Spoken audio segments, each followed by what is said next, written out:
A gist of the Baveno VII guidelines.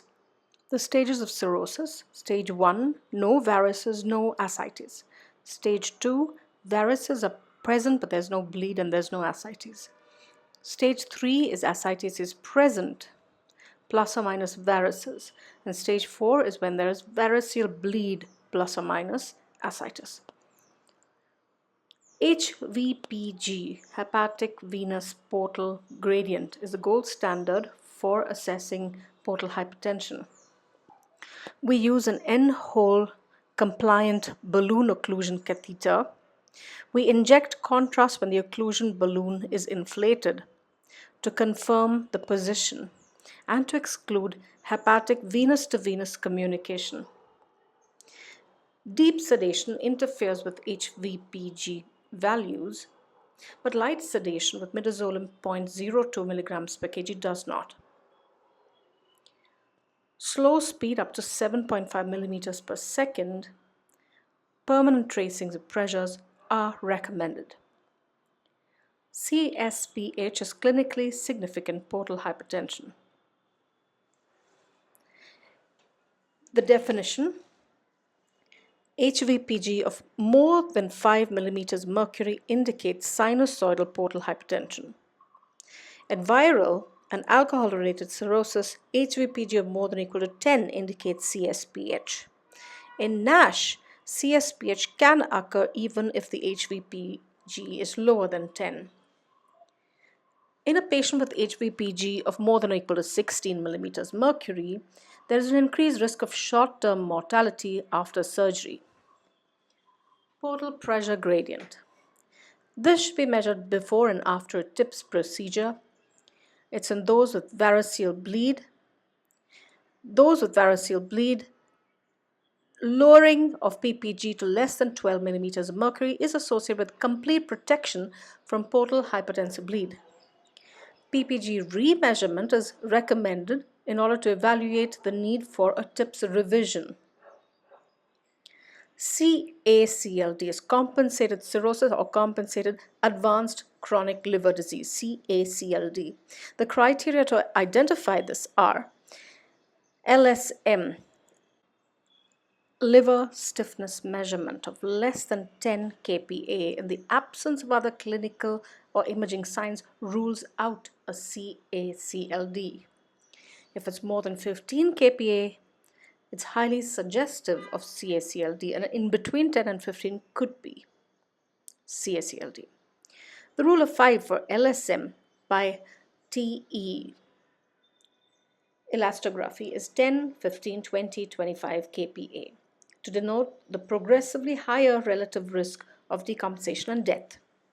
The markers for fibrosis are FIB4 score of more than or equal to 2.67, enhanced liver fibrosis test of more than or equal to 9.8, fibro test more than or equal to 0.58 for alcohol-related or viral-related liver disease, fibro test more than or equal to 0.48 for NAFLD or MASLD.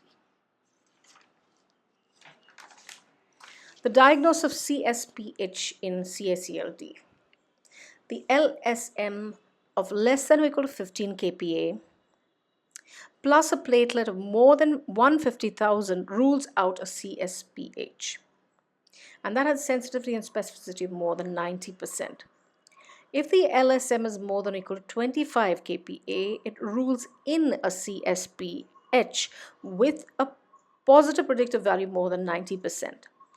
If the LSM is between 20 and 25 and the platelets are less than 150, or the LSM is 15 to 20 and the platelets less than 110,000, there is an increased CSPH risk of 60%.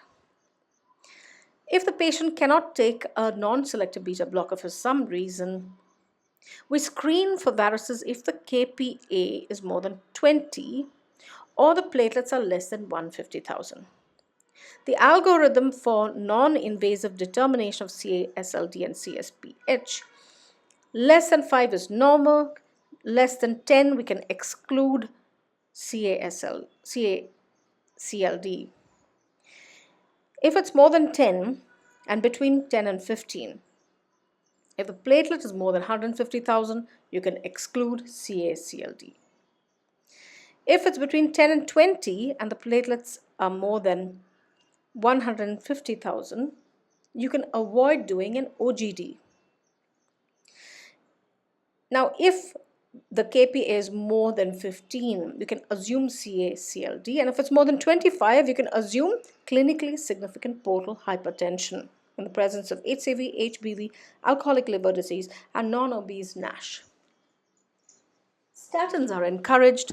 It reduces portal pressure and increases survival. But you use a lower dose in child B and C, and you watch for myopathy, which can occur early.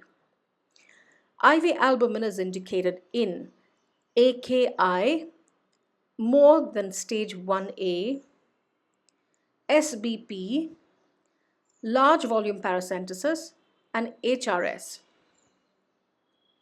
Primary antibiotic prophylaxis is given in all cases of variceal bleed. Child C, primary antibiotic prophylaxis at high risk, if patients at high risk for SBP with a low protein ascites. Secondary antibiotic prophylaxis is given in two conditions. One is in patients who had SBP before, and second is rifaximin is given if a patient has had hepatic encephalopathy. Direct-acting oral anticoagulants are supposed to be safe for portal venous thrombosis and for prevention of cardiac events, but it should not be given in child C. It's not recommended in child C. Events defining decompensation. 1. Overt ascites with a high SAG. 2. Overt hepatic encephalopathy. That's a West Haven of more than or equal to 2. Variceal bleed. Carvedilol is a preferred non-selective beta blocker because it is more effective in lowering HVPG. It has an intrinsic alpha blocking effect, so it decreases vasodilatation and decreases portal pressure. And 3, there is better tolerance with it. In compensated patients with high-risk varices who have contraindication of non-selective beta blocker, EVL is recommended to prevent the bleed. There's no indication to use non-selective beta blockers in patients without clinically significant portal hypertension. Always rule out an infection if there's an acute decompensation. You do send a urine culture, blood culture, and if there's ascites, you have to send an ascitic culture. Acute variceal bleed. First of all, we give them volume resuscitation with RL or saline. PRBCs are given to bring the hemoglobin to 7 to 8 grams per cent, but we could bring it up further if the patient has cardiac disease. We have to bring it up to 10. Or if there's acute bleeding happening constantly, then you have to give them more than that. Terlipressin, somatostatin, octreotide are the preferred vasoactive drugs, and we give it for a period of 2 to 5 days. Octreotide is preferred if the patient is having any underlying coronary artery disease. We tend to avoid terlipressin in such situations. It can precipitate an angina. IV antibiotics. IV Monosef 1 gram once a day is recommended.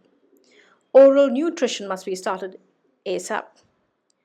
If a PPI is started just before a procedure, it is recommended to stop it immediately after the procedure because otherwise they tend to get problems like translocation of bacteria and increased risk for SBP. Following resuscitation, we do an OGD in 12 hours, but if the patient is still unstable, we do an OGD as soon as possible. Endoscopic therapies would include band ligation, which is recommended for esophageal and type 1 gastroesophageal varices. Cyanoacrylate glue or thrombin is recommended for isolated gastric varices and type 2 gastroesophageal varices. An argon plasma coagulation or RFA or band ligation is done for PHG or GAVE. All patients with acute variceal bleed should have cross-sectional imaging to look for portal vein thrombosis and hepatocellular carcinoma. Preemptive tips or with PFTE, which is polytetrafluoroethylene. Within 72 hours, if the variceal bleed is present along with any one of the following: child C, with a score of less than 14, child B with a score of more than 7 active bleed at initial OGD, if the HVPG is more than 20 at the time of the bleed. Refractory varicose bleed. Patient is still bleeding despite your therapies, do a balloon tamponade, or you can put a SEMS stent. This is supposed to be safer. And then you can proceed, if the patient is still having bleeding, you can proceed to do a salvage TIPS. In gastroesophageal varices type 2, isolated gastric and ectopic varices, BRTO is an alternative which is considered safe and effective. To prevent further decompensation, first we consider the patient for a liver transplant. Screening OGD should be done. TIPS if there's recurrent bleed or a recurrent ascites. The first line treatment for a recurrent bleed is again NSBB, non-selective beta blockers, plus EVL. And if that fails, we do TIPS. If there is recurrent bleed from portal hypertensive gastropathy, the first line is NSBB. The second line is APC or hemospray, and that doesn't work, TIPS. Recompensated cirrhosis. First of all, the criteria should meet these.